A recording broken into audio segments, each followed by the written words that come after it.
Today, we're gonna walk through the steps to take off all the doors on the Jeep Recon. It's relatively easy. The cool part about this is the Jeep Recon doesn't require tools to take off the doors.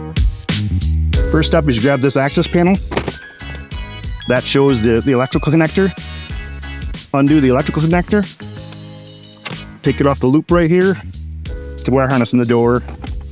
Now the next step is to take the pin out and then put it back in place for storage.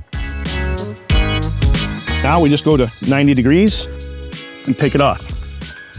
And the same process is used to remove all the doors on a Jeep Recon. To remove the quarter glass, you just grab the two release handles, quarter turn, pops right out. Rear back glass is the same kind of concept.